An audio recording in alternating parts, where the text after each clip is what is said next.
Welcome to this training video for the Presonus. We're going to be actually talking about the StudioLive 24.4.2, and this is just a general overview of the board so you can be familiar with the different the signal flow and the different parts of the board. So we'll start out up here. These are your preamps. The board, as with most modern board, has the preamps built into it. So you've got a preamp for each channel. You've also got the 48 volt phantom power.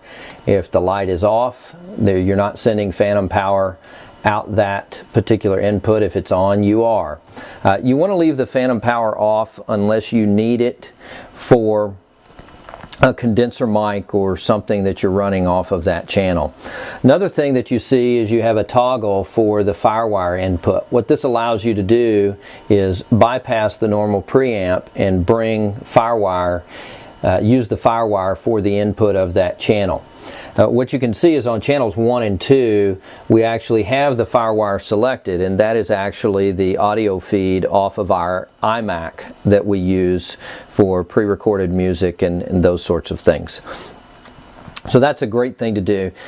The other thing that you could do is we'll use this for some additional trainings that we're going to do as we record our singers and play them back through the board on discrete channels so that we can practice mixing our singers. Okay, so that's the preamp section. The next section I want to go to right quick is this digital effects master control. The main thing I want to show you here is the scene setting. This is the power of the digital board. So you can save a setup and then recall it. So normally what we're going to do when you come in, you want to be sure, just go to, you can move this dial, go to S2, which stands for Scene 2, Sunday AM, and recall those settings just by pressing recall. You see the store light is flashing. That would allow you to save the current settings. We don't want to do that to overwrite what we've already got in there, but you would go ahead and hit recall. Now once you hit recall, you're going to see that that does certain things to the board. You saw some lights go off and other lights come on. That is actually recalling the last settings. It will recall everything except your fader settings. Okay, so from the signal flow standpoint, we start out, we come through the preamp, then we're going to go into our we've got our faders and we've got our fat channel right here. This fat channel is a full effects processing bank for really every channel on this board, including the main output channel. Okay, so the faders are pretty standard. When you set up your pre's, what you want to do is you want to have your preamp set. You notice there's a little U right here. That stands for unity. That is the optimal, that's the fat spot or the sweet spot of the board. So you want to set this up to where you want to try to get your mics to where you're pretty close to unity there, so that you can bring your fader pretty close to unity here on the board and be at the sound level that you want. Okay, so that's how you adjust that preamp so that you're right in here when you've got the sound level about where you want it. Okay, so let's move off of the faders and let's look at a particular channel. So we've got our singers set up on channels 3 through 10, and when to select a channel, to do something to it or to see what its settings are, you simply press the select button and you'll see it light up, and you get confirmation here on selected channel. You see this says 3. Okay, so we're looking at base 1, which is channel 3, and we can see all of the effects settings for that particular channel. For our purposes, we want to be sure that the pan is centered. If we rotate this left and right, you can see that we can throw more to the left channel or more to the right channel. We want those centered. Something else that you'll see down here is that that particular channel is assigned to sub 1. This sub 1 corresponds to these sub mixers or sub channels over here. And you see sub 1 is labeled Praise Team. Okay, so we've got a master fader here for all of these. Now that's only going to affect the signal that's going out to the main. The way we've got our stage monitors and singer monitors set up, these faders have no effect on the audio levels for those, which is a typical monitor configuration. Okay, so you've got two ways that you can mix all the singers. You've got the individual channels for the main. You've got the individual channels here, and then you've got a master fader that's going to affect all of them right here on sub channel 1. Now I want to show you something about tenor 1, because we use tenor 1 for our additional song leader. So if I hit select to move, you see we're now on channel 5, which is tenor 1. You see that that is assigned to the mains. And the reason for that is because this additional song leader is typically up on stage, and he'll do announcements and things like that, and we want to be able to adjust him outside of whatever level we've got set for sub 1. Okay, so let's talk about the fat channel and some things that we can do there. You won't be messing with this that much. We've got these preset, but I'm going to hit the highlights here. You've got a gate, you've got a compressor, you've got a limiter, and you've got an equalizer. The gate basically is what it says. You can set a gate floor where, unless the sound volume comes over a certain level, that channel is effectively muted. Okay, so once it exceeds the threshold, then the gate will open and that channel will be unmuted.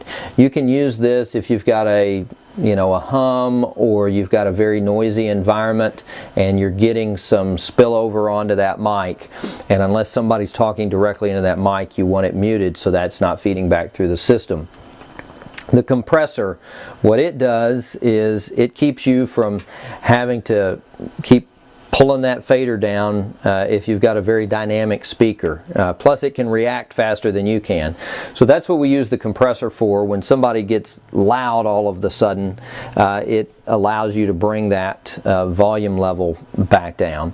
The limiter is what it says, and it sounds very similar to the compressor, but this is a hard ceiling. So the signal will come up to this point and won't be able to exceed whatever the limit is. That dials some distortion into your mix, so you want to be careful using that limiter. But it can protect other components downstream of the system. The equalizer, standard equalizer, you've got a lower shelf and an upper shelf that you can set, and that's exactly what those are. In this case, we're going to cut off all frequencies below 90 hertz, and we're going to cut off all frequencies above 1400 hertz. Okay, so that's what these do with the equalizer. The other thing that you can do is you can copy from channel to channel. So if you have your settings, so for instance, if we really liked the way we had base 1 set up, we could hit copy, and then we would just select the other channels we wanted to copy those settings to from the fat channel. Okay. To undo that, you saw I just hit copy again. If you want to load in, you can actually save the settings for a channel into your digital effects and load that back in. We're not going to go into that now. Okay, so we've covered some basics here. We've covered the preamps, how the signal comes in. We've covered the faders. We've covered selecting a channel and adjusting the fat channel settings for that particular channel, and what the effects processors we have within the fat channel. The next thing I want to cover are the auxes. Auxes can be used for several things. In our case, we've got a signal that we're sending out to our foyer speakers.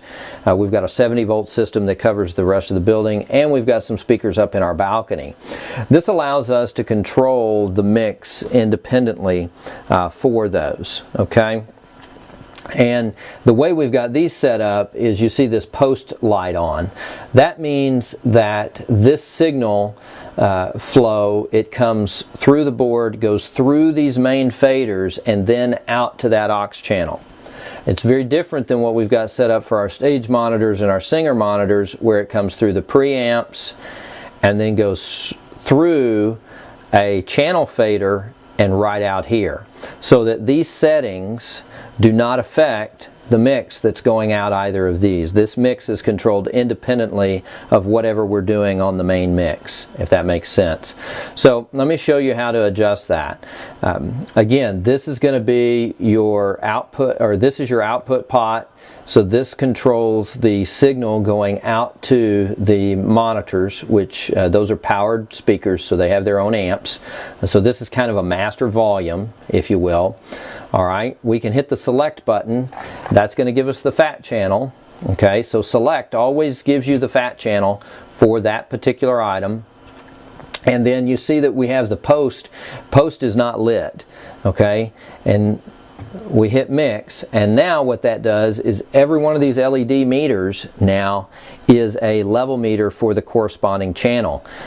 You can see that there's 1, 2, 3, 4. You've got these numbers on top of each of these pots under each LED. Okay, now you're looking at the level. So you can see the level of channels 3, 4, 5, 6, 7, 8, 9, and 10. And then you can also see our main song leader who's coming in on channel 22. And by adjusting these pots, you can control the mix that's going out to those stage monitors. Okay, and then if you hit it again, you have an EQ for each of those channels, and then now you're back to the regular fat channel settings for that. So that is an overview of the Presonus 24.4.2 as we use the board in our service, and hopefully that will be useful to you. Thank you very much.